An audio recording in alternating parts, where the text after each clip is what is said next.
Yeah, welcome to Outback Mini Models. Yeah, we're going to do a how-to today. We're going to do chipping. Now, there's lots of ways you can do it. You can use hairspray technique. You can use chipping fluids, and you can brush paint on. There's lots and lots of ways to do it, guys.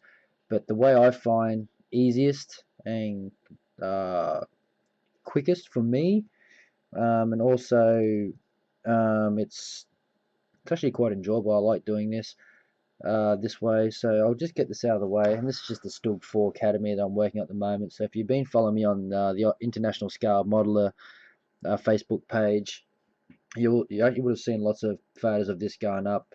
And if you want to see before, because I haven't done the reveal yet, because I'm not even finished this build. But if you want to see my build photos, go to Outback Mini Models on Facebook. Make sure you like the page, so you're always going to get updates and when I put photos up and just things like that. But if you go on the Outback Mini Models Facebook page, there is an album there called, I think it's Academies 1 to 35 Stug 4 build photos or something like that. But what you're going to need for this today is a sponge brush. Now, this all it is. It's a piece of sponge.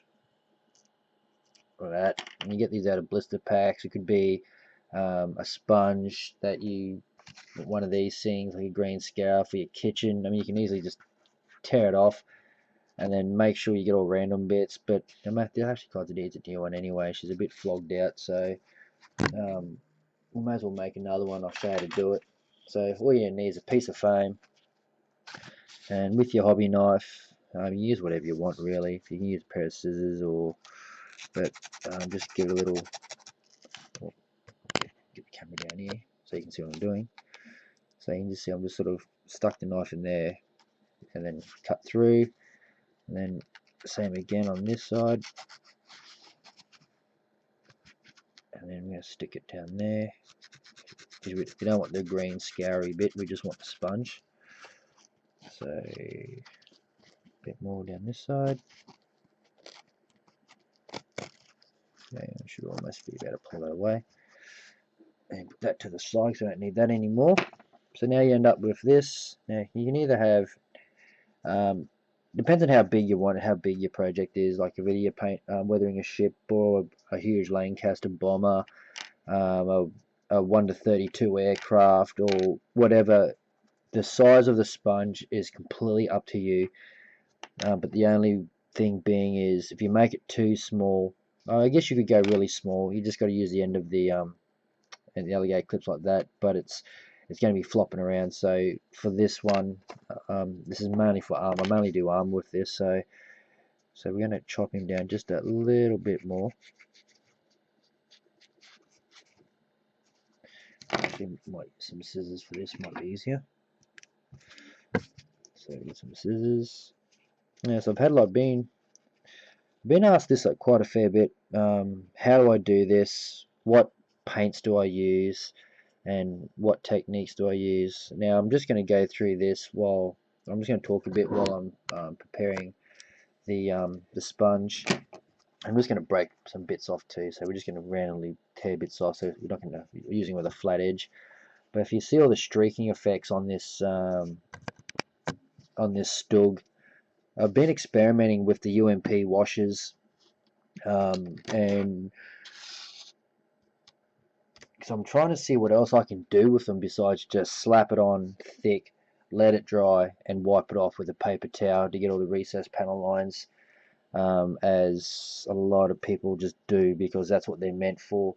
So if you are watching and you do have these washers, or even if you don't, go and get some because they're really, really good, guys. It's worth the money that you pay. And if you're in Australia, you can get them now as well. They're readily available. I definitely know that BNA Model World.com has them. It's a Australian online hobby store, and it is a really, really good one, guys. They've got everything. I mean, they've got everything from photo etch parts, resin figures, kits, paints, like the AK Interactive paints, their washers, just everything, like lots and lots of stuff. It's just too much to name. They even carry all the UMP sanding, like the entire set. Their thinners, airbrush cleaners, sanders, you know, all their washers. That's what we've ended up with. This is pretty old now, so that's as why I thought I'd decide to make another one up. But what you want to do is, this is probably a bit soft. You probably want a bit of denser foam, but oh well. So we're going to get your alligator clip, and it doesn't really matter. I mean, you can push it right down on there because you're not going to hurt it. I was going to see if it's too. No, that's fine. Okay. So if you want some more randomness out of it, what you're going to do is get your pair of tweezers. If you've got uncoordinated fingers like myself, and what you want to do is just pick like random little spots out there, because you don't want a neat ball. That's one thing you don't want, is a sponge ball. You want a really random, rough, like a bit of sponge there. Okay. So actually, I might keep that just in case.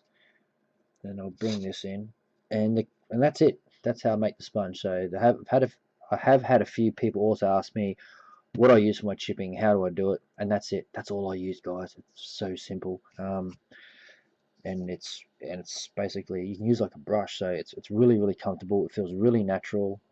So you don't have to, you know, get, as I've seen a lot of people's videos, which is nothing wrong with it, you know, like that's how they do it and that's how they're comfortable doing it. So, but I've seen a lot of people, you know, use their fingers and they dab it on like that, or I've seen people use tweezers. But if you got like self-closing tweezers, like you just lockable tweezers, that's fine as well, and they do that. Yeah, I mean, these are all different ways of doing it. So if you don't have these alligator clips on a kebab stick or a barbecue stick, I don't know what you guys call them over in the States or in the UK or wherever you're watching, but yeah, we just call them kebab sticks over here because you basically just, you know, stick heaps of meat on the barbecue, and then yeah, you cut one end off and just go to electronic store, but get some alligator clips, and a lot of people use these for holding parts while they're airbrushing as well, and I've just got one just dedicated for this. It's nothing special, it's exactly the same as all my other ones, but yeah, so enough rambling on there. And base color I'm going to use is a German camo black brown. It doesn't matter what color you use, it's the base color you use is entirely up to you, depends on your primer and what effects you want. But for this one I want a dark brown. Just that's just my choice. And for the chipping of the actual steel, it's going to be oily steel from Vallejo and the other one's from Model Color. So they're both Model Colors. And so all we're going to do here is we're going to need a paper towel also. So paper towel, and we're just going to just bring this over a bit, dab it on there, okay, just like that. Now we don't want all that paint, so we're just going to get our sponge, and just scrub most of it off. So you want to dry brush, basically you're dry brushing or dry sponging. So you just keep getting it off. You don't want heaps and heaps on here. And then the areas we're going to target is the high areas of wear, so especially on the toolbox. Okay, so I've already done this on this. It's just because I've had to tone it up and tone it down with various shades, and then I'll actually talk about how I've done this, the colors on top on my reveal video. But if I can get this camera in on the right angle, hopefully you can see it. So all we're going to do is we're just going to push in and just keep dabbing. Well, you don't need to press really hard, so the metal part of the alligator clip's pressing on against the model itself, but you can just keep dabbing it, dabbing it there. I'll get some light over here, I can see a bit better. And if you think your paint's running out, just reapply.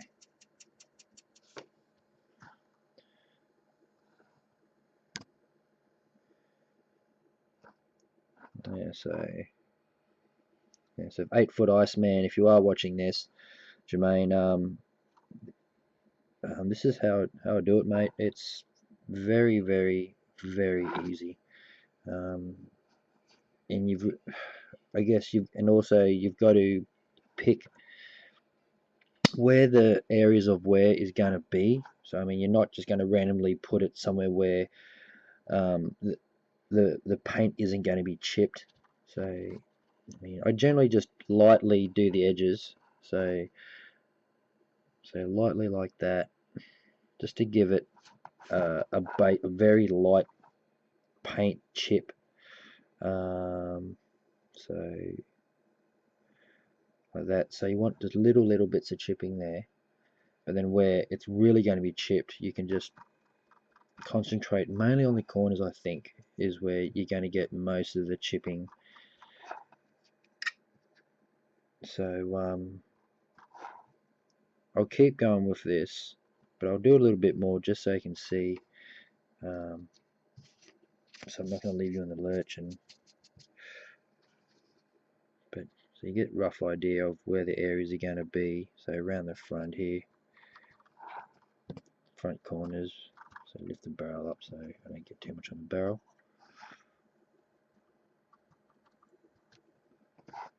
So you can see it if I bring in the light properly. So you can see I'm just hitting the corners and then just lightly dab on there, so we just get tiny random chips on there. And it doesn't really matter if you get any paint on this thing here, on the panel on the front there, because as long as it's random and you're careful with it, I guess it looks kind of more natural too. If you just have it like, you know, on this one edge here and then nothing there, it looks a bit too clean, I think.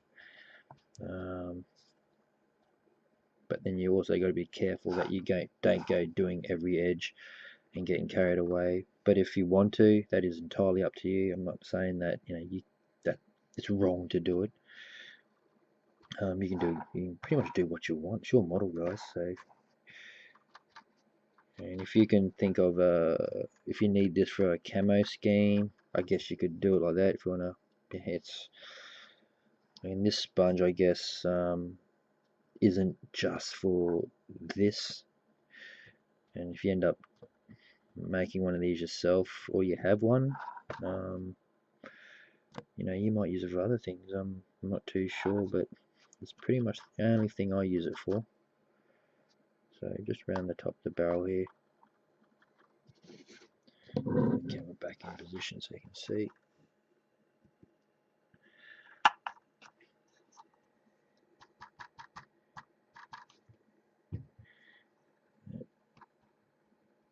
So just random, like just on the edge, and especially around the machine gun plate here. So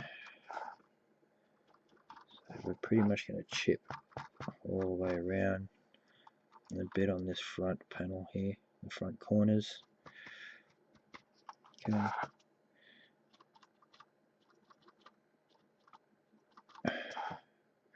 So you can see that if I bring the camera in, you can see the effect that it's giving off. It's really good. I mean, if you want to do it up here too, you can. This is going to get chipped as well.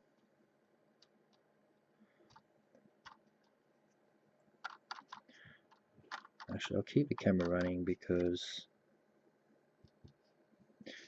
I have had so many requests to do a tutorial on this. I'm going to just keep going just so you guys can see how it's done.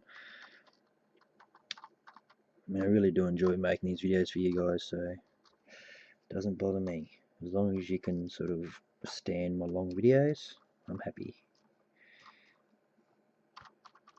If they're too long, don't watch it. Skip it. Go forward. Go make yourself a cup of tea, and hopefully by the time you get back, I'll still be doing this. Alright, so still going. You can see that we didn't put a lot of paint on the palette. It's just maybe a drop, like a big drop, and one drop does go a long way because you're not using a lot of paint on this, guys. You want to, especially around the back here, is where it's going to get a lot of paint chips around these little hatches. And if you want, you know, where guys, when the soldiers walk around on the back here, and you can always just, but just whatever you do, don't like use it like a brush, because otherwise you're going to get real weird streaky effects. I'll show you what I mean. Damn it. Alright, we'll use a spare part from this. This is an optional part that was on the Stug. So if you, I'm just dabbing, if you pull it, you get streaks. I mean, if you want that streaky effect for like streaking effects on like side of tanks or on the wings, you can do it that way. But while you're chipping, yeah, just like dab it. So you don't. So as you get into small areas, you can be just more careful where you want it, especially around on these hatches or the what do you call them, the hinges. They're going to get a lot of chipping on there. And I'm not going to go too overboard, not carried away with this. Okay, so remember, just lightly, like you can always add more later. Yeah, because you want it. If you want light effects, just go lightly on it. Okay. So I've had to respray all these plate armor here because they were just way too dark, and I wanted more effects on their streaking. But the UMP, those rust streaks there that you can see, were actually done with UMP, or the UMP rust wash. And the beauty with it is you can put it in the hole and let it dry, and then coming back with a damp brush, you can just pull the wash out. Same as what you do with if you're using like oils. You'd come back, let the oil paint sort of settle a bit, maybe an hour before you come back with a dampened brush with thinners. We use odorless terps or just terps or white spirits, whatever you use to clean off your enamel paints.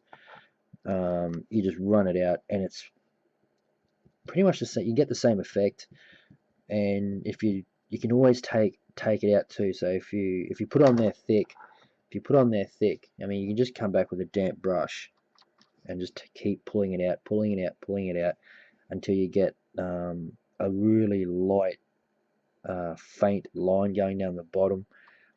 And if you take too much off, just put some more on. Or if you want to take more off, or it's dried, don't stress, fellas. Just add a bit of water on your brush or your Q-tip, whatever you're using, and yeah, take more off. And that's why I've sort of leaned away from using enamels, like oil paints for weathering, because I'm just over the smell. Get headaches, and you've got to have all these little glass jars laying around with thinners, and it does get expensive, guys, too, if you're doing it all the time. Yeah, I think water's the way to go. It's, if you spill it, you just clean it up. It's not going to eat into your board or anything like that. So that's pretty much it. Like I've done most of the tank already. I'm just sort of retouching up everything, going over things, and like all inside I want to do later on. So you can see how I've barely weather in here. That's going to probably be tomorrow, when I get I'm just sort of concentrating on the streaking and chipping on the outside at the moment, finishing it all off. And all I've got left to do on this is the wheels. You can see all the wheels are still on the side here. I haven't even put them yet.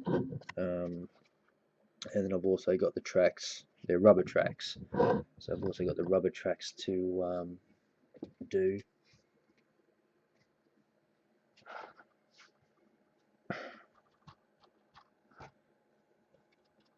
Alright, so and just a little bit more up here.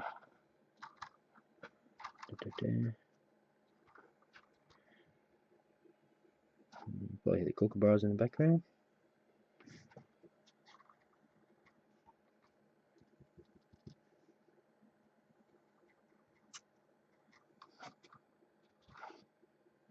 Okay, so I haven't really mastered these techniques yet because this is only like my third armor, like tank.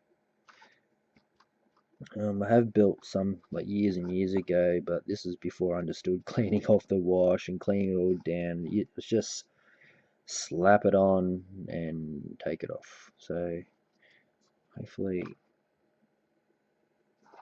okay, so now that that's dried, I've just seen a bit here that looks a bit messy, so I'm just going to get a wet brush, and this is just UMP's dark dirt that I put in here, so you can see that it's been dried out.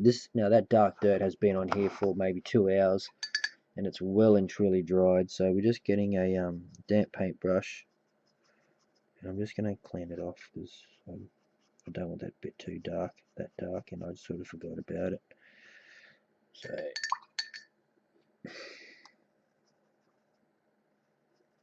it just lines it back up again too, so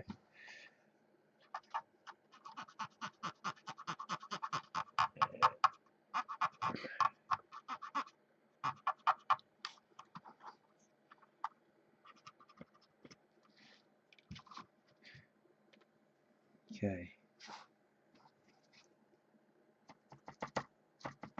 Alright.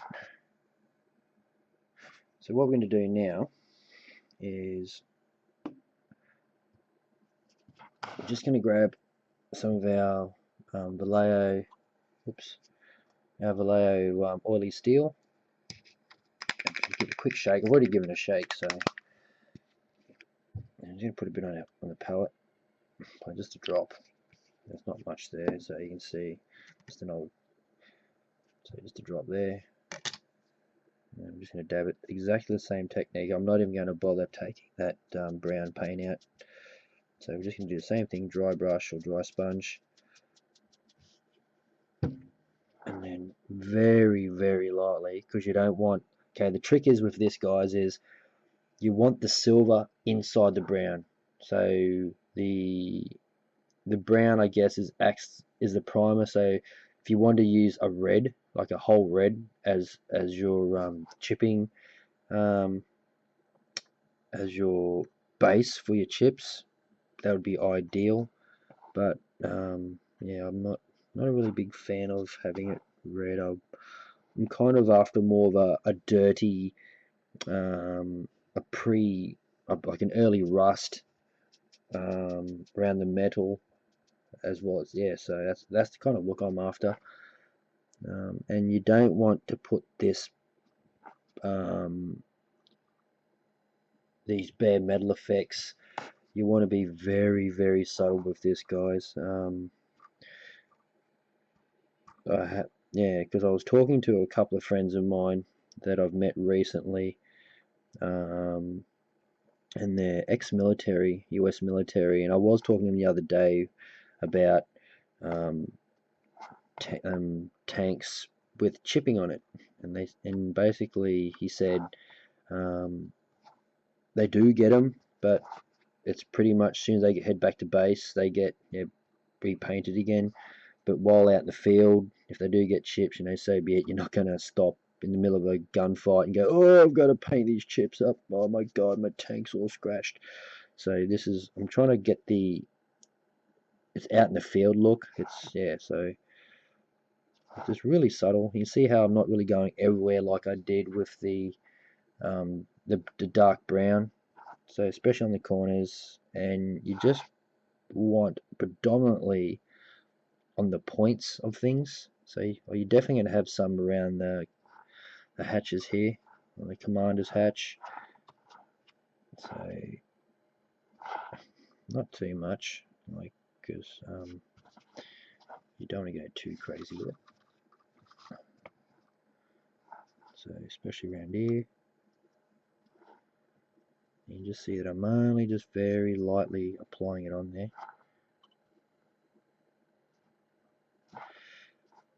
You just want it very subtle.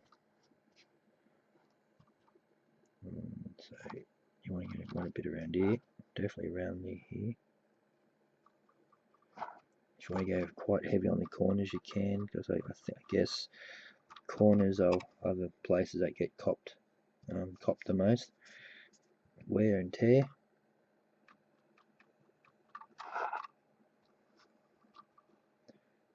And just remember, just keep it in a dabbing motion. Like, you don't want to be stroking it like a paintbrush. And just very subtle. Even if it's just a couple of little flecks and specks on there. And you're definitely going to get some around here.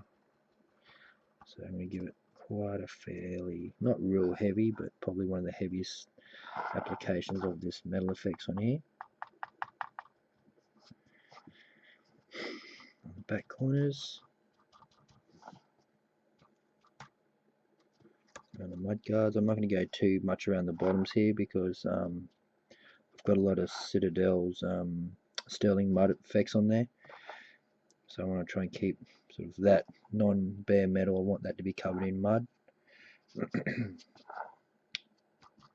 And just with these ones here, just going to go on the corners. Not worry too much about the top edges and things like that. If you want to, you can, like just very lightly, and then make sure that you don't go putting the metal where there's no brown. Okay, so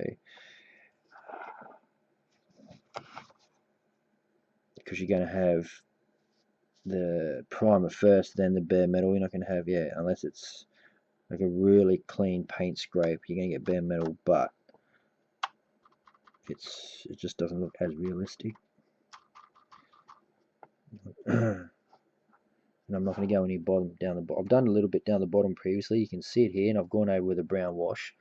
You can't really see it. There's lights pretty much killed the effect there, but you can just see it in down here. And I've gone over the brown wash just to tone it down, so it's not so silver. But that's pretty much it, guys. That's all I'm going to do. And you can see how long that's taken me. Like, not long at all. Probably about 15 minutes, maybe 20 minutes. Okay, so a little bit down here on the deck. And if you want to get really fine, you may need to put your sponge away and get out your small paintbrush. That's entirely up to you, but if you're careful with it, if you only got a little bit of paint on here, dry brush, yeah, you're not gonna need that small paintbrush. So that is it, guys. So that's just one stage of this. So what we're going to do now is we'll cut it there. Thanks for watching, guys. I hope this has answered some of your guys' questions on how to make this little thing here, and how I do the chipping effects on this on all my builds. So thanks for watching, fellas, and I'll catch you on the next one. See you guys.